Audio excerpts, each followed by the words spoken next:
ஒரு கடவுளின் திருப்பெயராலே ஆமேன். உங்கள் யாவரையும் இந்த திருமறை துணுக்குகள் தியானத்தின் வழியாக சந்திப்பதிலே மிகுந்த மகிழ்ச்சி அடைகின்றேன். குறிப்பாக இந்த நாளிலும் கூட நம்முடைய தியானத்திற்காக கடந்த நாட்களில் எடுத்துக்கொள்ளப்பட்ட தலைப்பாக இருக்கின்ற கோயிலுக்குள் கடவுள் என்றால் உனக்குள் யார் என்கிற தலைப்பின் அடிப்படையிலே நாம் சிந்தித்து வருகின்றோம். அதன் நிறைவை நோக்கி பயணிக்கின்ற அடிப்படையிலே கூட முதல் பாகத்திலே கோயிலை சீரமைத்த 8 வயது என்று சொல்லி அதனை யோசியாவை குறித்து நாம் தியானித்தோம். தொடர்ந்து இந்த நாளிலும் கூட கோயிலை தூய்மையாக்கிய 30 வயது என்று சொல்லி யோவான் 2ஆம் பிரிவிலே திருமொழி 15 வருகின்றதன் அடிப்படையிலே உங்களோடு தியானிக்க விரும்புகின்றேன். அன்பானவர்களே, பழைய ஏற்பாட்டு காலம் தொடர்ந்து புதிய ஏற்பாட்டு காலம் வரை இஸ்ரவேலராக இருந்த யூதர்கள் தங்கள் வாழ்க்கையிலே சமய வாழ்விலே குறிப்பாக ஒரு முப்பெரும் பெருவிழாக்களை அனுசரித்திருக்கின்றார்கள். கூடார பண்டிகை, பெந்தோகோஸ்தே பண்டிகை, இன்னும் பாஸ்கா பண்டிகை என்று சொல்லி இந்த 3 விதமான பண்டிகைகளை ஆசரித்திருக்கின்றார்கள். அது மாத்திரமில்லாமல் தங்கள் பயண வாழ்விலே எங்கெல்லாம் செல்லுகின்றார்களோ அங்கே சூழல் சார்ந்து, அவருடைய அங்கிருக்கின்ற இடம் சார்ந்து, சமய வாழ்வு சார்ந்து இன்னும் பல விழாக்களையும் அவர்கள் அனுசரித்திருக்கின்றார்கள் என்பதை நாம் திருமறையில் அறிந்திருக்கின்றோம். அதன் அடிப்படையில் இந்த 3 விழாக்கள் என்பது அவர்கள் வாழ்க்கையிலே ஒரு முக்கியமான விழாக்களாக இருந்ததை நாம் பார்க்க முடிகின்றது.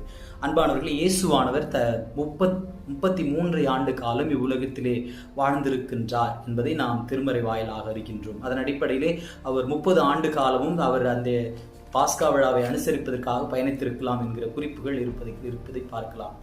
அதன் அடிப்படையில் இந்த கோயிலை தூய்மையாக்குகின்ற நிகழ்வை 3 ஆசிரியர்களும் இங்கே பதிவு செய்திருக்கின்றார்கள்.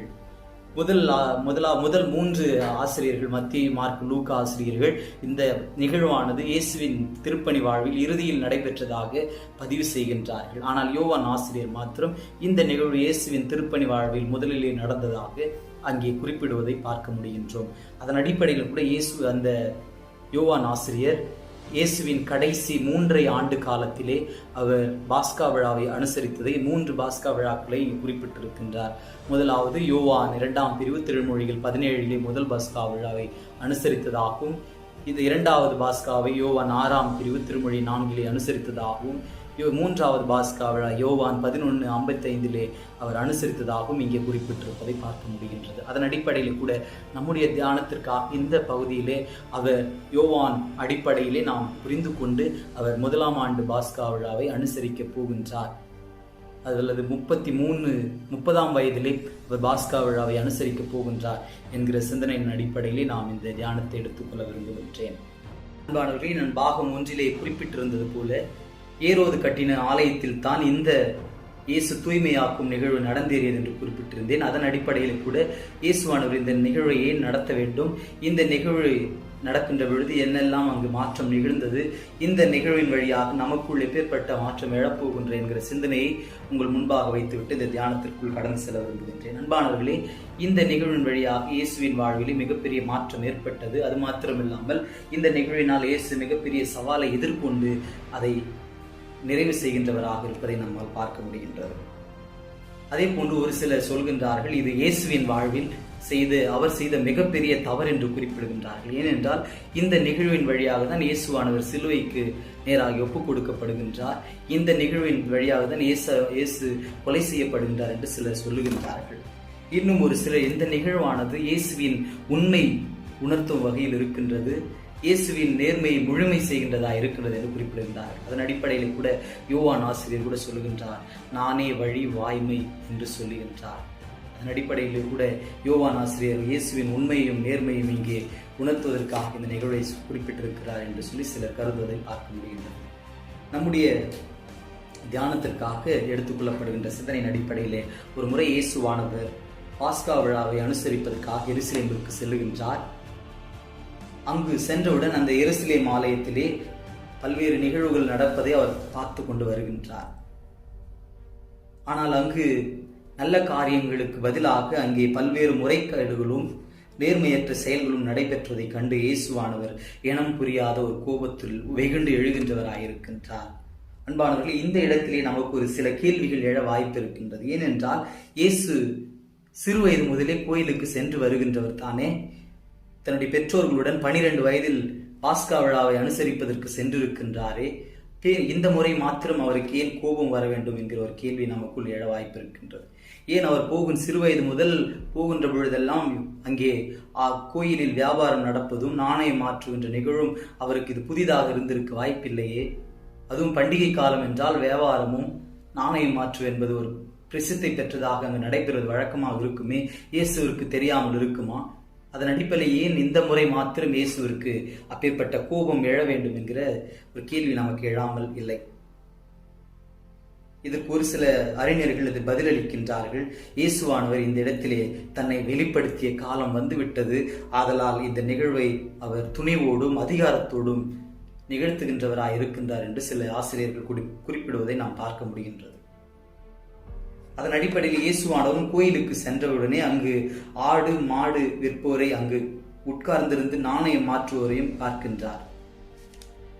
உடனே கயிறுகளால் பின்னப்பட்டிருக்கின்ற ஒரு சாட்டையை எடுத்து அவர்கள் எல்லாரையும் கோவிலில் இருந்து துரத்துகின்றவராகவும் ஆடு மாடுகளை விரட்டுகின்றவராகவும் நாணயம் மாற்றுவோரின் சில்லறையை கொட்டும் மேசையை கவிழ்த்து போடுகின்றவராகவும் இருந்திருக்கின்றார்.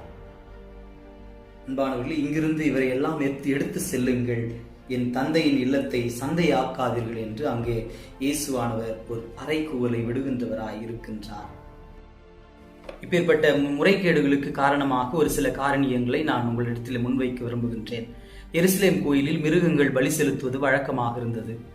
குறிப்பாக இந்த பலி செலுத்துதல் வழியாக மக்கள் கொண்டு வரும் பொருட்கள் விலங்குகள் பலிக்கு ஏற்றதாக இல்லை என்று சொல்லி அங்கே வியாபாரிகள் 10 அல்லது 20 மடங்கிற்கு மேலாக அங்கே பலி பொருட்களை விற்று லாபம் பார்த்ததை நாம் இங்கே பார்க்க முடிகின்றது. எடுத்துக்காட்டாக மக்கள் எருசலேம் தேவாலயத்தில் வழிபட வருவதற்காக குறிப்பாக 4 நாட்கள் 5 நாட்கள் பயணம் செய்து கிராமப்புறங்களில் இருந்து வருகின்ற மக்கள் தங்களுக்காக கடவுளுக்காக நேர்த்தி கடனாக வளர்த்து வந்த ஆடு மாடுகள் எல்லாவற்றையும் இந்த எருசலேமிற்கு இந்த பயணத்திலே ஓட்டி வருகின்ற சூழலிலே அதற்கேற்ற உணவு கொடுக்க முடியாத சூழலினால், அது வெயிலிலேயும் பனியிலேயும் மழையிலேயும் நடந்து வருகின்ற ஒரு சூழலினால் இது மெலிந்து போயிற்று. ஆதலால் இதை கடவுள் ஏற்க மாட்டார், இது கடவுளுக்கு பலி செலுத்துவதற்கு ஏற்றதல்ல என்று சொல்லி அதை நிராகரித்து விட்டு நாங்கள் கொடுக்கின்றதை தான் நீங்கள் பலி செலுத்த வேண்டும் என்று சொல்லி அங்கே ஒரு வழக்கம் இருந்தது. அதன் அடிப்படையில் ஒருவேளை அவர்கள் கொடுப்பதை வாங்க வேண்டும் என்று சொன்னால், நான் ஒரு மாட்டையோ ஆட்டையோ பலி செலுத்துகின்றேன் என்றால் அதற்கு நிகராக மாட்டையோ ஆட்டையோ கொடுக்க மாட்டார்கள், மாறாக புறாவை கொடுப்பார்கள். விலங்கிற்கு சிறிய விலங்காக இருக்கின்ற புறாவை கொடுப்பார்கள். அதை மீண்டும் நாம் கொடுக்கின்ற அந்த ஆடு மாடுகளை சந்தையில் விற்று அதிக லாபம் பார்க்கின்றார்கள். இது போன்ற அங்கே பல முறைகேடுகள் நடந்ததை பார்க்க முடிகின்றது. தொடர்ந்து தாங்கள் கொண்டு வரும் நாணயம் செல்லாது என்றும் சொல்வார்கள். ஏனென்றால் நீங்கள் கொண்டு வருகின்ற நாணயத்திலே அங்கே சீசருடைய முகங்கள் பதிக்கப்பட்டிருக்கின்றது, அது போன்ற அந்த பகுதியினுடைய அரசர்களுடைய முகம் பதிக்கப்பட்டிருக்கின்றது, அதனால் இது ஏற்க முடியாது என்று சொல்லி தாங்கள் கொடுக்கின்ற நாணயத்தை எடுத்துக்கொண்டு நீங்கள் அங்கே காணிக்கை செலுத்த வேண்டும் என்று சொல்லி எப்பேற்பட்ட முறைகேடுகள் நடந்திருப்பதை பார்க்க முடிகின்றது. குறிப்பாக ஒரு 18 வயது நிரம்பிய ஆண்களாக இருந்தால் அவர்கள் அரை சேக்கல் வரி செலுத்த வேண்டும் என்கிற கோயிலில் அந்த ஒரு அமைப்பு இருந்ததை பார்க்க முடிகின்றது. எவ்வளவு பெரிய தொகையை நாம் கொடுத்தாலும் அதிலே ஏதாவது ஒரு குறையை பார்த்து அவர்கள் அந்த இடத்திலே வரி செலுத்திவிட்டு தான் அது அவர்களுக்கு அந்த காணிக்கை செலுத்துகின்ற ஒரு முறையை அவர்கள் முறைப்படுத்தியிருப்பதை பார்க்க முடிகின்றது.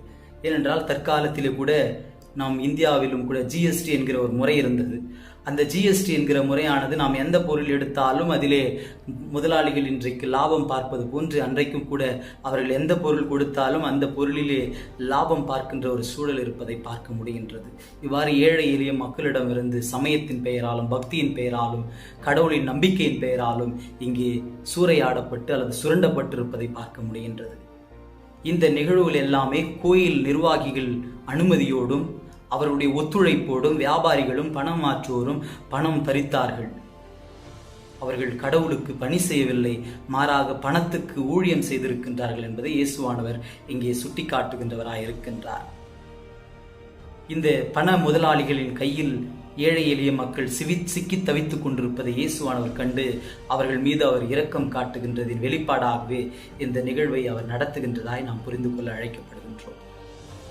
தொடர்ந்து இவர்களின் செயல்பாடானது உண்மையாகவே கடவுளை வழிபட வேண்டும் என்று கோயிலுக்கு வருகின்றவர்களுக்கு இது பெரும் இடையூறாகவும் பெரும் இரைச்சலை உண்டு பண்ணுகின்றதாகவும், இந்த நாணயம் மாற்றுகின்றவர்களின் சலசலப்பு என்பது அவர்கள் வழிபாடுகளை சிதறடிக்க செய்கின்றதாகவும், அவருடைய வழிபாட்டில் இருக்கின்ற எண்ணங்களை வேறு இடங்களுக்கு கொண்டு செல்கின்றதாகவும் இருப்பதை பார்க்க முடிகிறது. அதனால்தான் இயேசுவானவர் ஆன்மீக வாழ்வில் இருக்கும் இருளை நீக்கி தூய்மைப்படுத்துகின்றவராக, ஆன்மீகம் என்பது வெளிச்சம் கொடுக்கின்ற வாழ்வாக இருக்க வேண்டும் என்று சொல்லி இங்கே அவர் புதிய நெறியை கற்றுக் கொடுப்பதை பார்க்க முடிகின்றது. அன்பு அது மட்டுமில்லாமல் ஆலயம் என்பது எல்லா மக்களுக்கும் சம உரிமையும், எல்லா மக்களுக்கும் சமய நிலையோடு வழிநடத்தக்கூடிய இடமாக இருக்க வேண்டும். அதனால் இந்த கோயிலில் சமூக சமய நீதி புறக்கணிக்கப்பட்ட இடமாக இருக்கக்கூடாது, அல்லது அப்படி இருக்கின்றது என்று சொல்லி இயேசுவானவர் இங்கே சுட்டி காட்டிருப்பதை பார்க்க முடிகின்றது. இங்கு நடைபெற்ற சந்தை வியாபாரங்கள் அன்னை சந்தை என்று சொல்லி, அண்ணா சந்தை என்று சொல்லி இங்கே நடந்தேறியிருப்பதை பார்க்க முடிகின்றது. அன்பானவர்களே, இங்கு வழிபாடு என்பது இது கடவுளுக்கான வழிபாடாக இல்லாமல் வருமான வழிபாடாக இருக்கின்ற நிலையை இயேசுவானவர் இங்கே சுட்டி காட்டிருப்பதை பார்க்க முடிகின்றது. தந்தையின் திருவுளத்திற்கு மாறாகவும் பொதுமக்களின் நலனுக்கு அது அமைதியை சீர்குலைக்கின்றதாகவும் இருப்பதை இயேசுவானவர் இந்த செயலை வெறுக்கின்றவராக இருப்பதை பார்க்க முடிகின்றது. அன்பானவர்களே, இயேசுவின் இந்த ஆழமான அர்த்தமான செயல்பாடானது வெறும் வழிபாட்டை மாத்திரம் நெறிப்படுத்தவில்லை, மாறாக சமூக மாற்றத்தை வெளிக்காட்டுகின்றவராகவும், சமூக மாற்றத்தில் அங்கே ஒரு பெரிய புரட்சி செய்கின்றவராகவும் இருப்பதை நாம் பார்க்க முடிகின்றது. பணம் இல்லாமல் காணிக்கைக்கான விலங்குகளை வாங்க முடியாது, விலங்குகளின்றி பலி செலுத்த முடியாது, பலி செலுத்தாமல் இறைவனின் இரக்கத்தை பெற முடியாது. ஒருவேளை நீங்கள் அப்படி இரக்கத்தை பெற வேண்டும் என்றால் பணம் என்பது இன்றியமையாததாக இருக்கின்றது என்கிற சூழலை உருவாக்கி, கடவுளை வழிபட வேண்டும் என்றால் பணம் இன்றியமையாது என்கிற நிலையை உருவாக்கினதுதான் இயேசுவிற்கு இப்பேற்பட்ட கோபம் ஏற்பட வாய்ப்பாக இருந்தது என்று சொல்லி பார்க்கின்றோம். அன்பானவர்களே, இந்த நிலையை உருவாக்கிய அங்கே திருச்சபை நிர்வாகிகளையும் அங்கே நடக்கின்ற வியாபாரத்தின் முதலாளிகளையும் பார்த்து இவர் செய்வதை பார்க்க முடிகின்றது. இது போன்ற சீர்கேடுகளை இயேசுவானவர் தூய்மையாக்கினது மட்டுமல்லாமல் கோயிலில் செயல்கள் அழிக்கின்றவராயிருப்பதை பார்க்கின்றோம். அவர் இந்த இடத்திலே வெறும் கோயிலில் தூய்மைப்படுத்தாமல் அவை எல்லாவற்றையும் அழித்திருந்து ஒரு புதிய வழிபாடு நடக்கின்ற இடமாக கற்றுக் கொடுக்கின்றவராயிருப்பதை பார்க்கின்றோம். இயேசு ஒன்றில் மாத்திரம் தெளிவாக இருந்திருக்கின்றார். இந்த செயலை நான் கோவிலில் செய்யவில்லை என்றால் அவரது வாழ்வும் பணியும் பிறரை போன்று ஏதோ கண்டும் காணாமல் வெறும் வெளிவேடமாக இருக்கின்ற ஆன்மீகமாக இருந்திருக்கும் என்பதில் அவர் தெளிவாக இருந்ததன் அடிப்படையில் தான் இந்த செயலை செய்கின்றார். நாம் கூட அப்பேற்பட்ட வெளிவேடமாக இருந்து விடாமல், கண்டும் காணாதவர்கள் போல் இல்லாமல், அதை கண்டு கோபம் கொள்ளுகின்றவர்களாக இருக்கவும், அதற்காக துணிச்சலோடு இப்பேற்பட்ட செயலில் செய்கின்றவர்களாக இருக்கவும் கடவுள் இங்கே அழைப்பதை பார்க்க முடிகின்றது. ஏழைகள் பேறு பெற்றோர் என்பது எளிதான ஒன்றுதான். ஆனால் அவருடைய தேவைகளை சரியான நேரத்தில் சந்திக்காமல் இருப்பது, அவருடைய தேவைக்கு சரியான இடத்தில் குரல் கொடுக்காமல் இருப்பது, அது தவறாக பார்க்கப்படுகின்ற என்கிறது இயேசுவானவர் இந்த இடத்திலே நமக்கு வைக்கின்ற சவாலாக இருப்பதை பார்க்க முடிகின்றது. அன்பானவர்களே, ஏழை எளியோர்களின் நல்வாழ்வை நாடுவது என்பது நமக்கு ஒரு மிகப்பெரிய சவாலாக இருந்தாலும், சில வேளைகளில் அதிகார வர்க்கத்தை எதிர்த்து போராட வேண்டிய நிலைக்கு நாம் இருக்கின்றோம் என்கிற சிந்தனை நமக்குள் எழ வேண்டும் என்பதை இயேசுவானவர் நமக்கு இங்கே சுட்டி காட்டிருப்பதை பார்க்கின்றோம். அன்பானவர்களே, கோயில் என்பது ஹவுஸ் ஆஃப் ட்ரேடிங் என்று சொல்லக்கூடிய வியாபார தலமாக மாத்திரம் இருக்கக்கூடாது.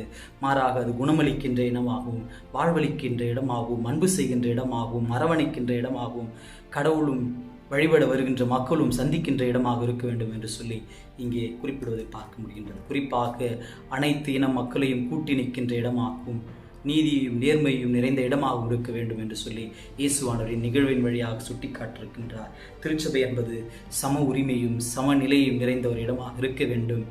ஆலய வழிபாடு என்பது அமைதியின் உச்சமாக இருக்க வேண்டும். இயேசுவானவர் இந்த நிகழ்வின் வழியாக நமக்கு ஆன்மீகத்திலே ஒரு புதிய நெறியை கற்றுக் கொடுக்கின்றவராக இருக்கின்றார்.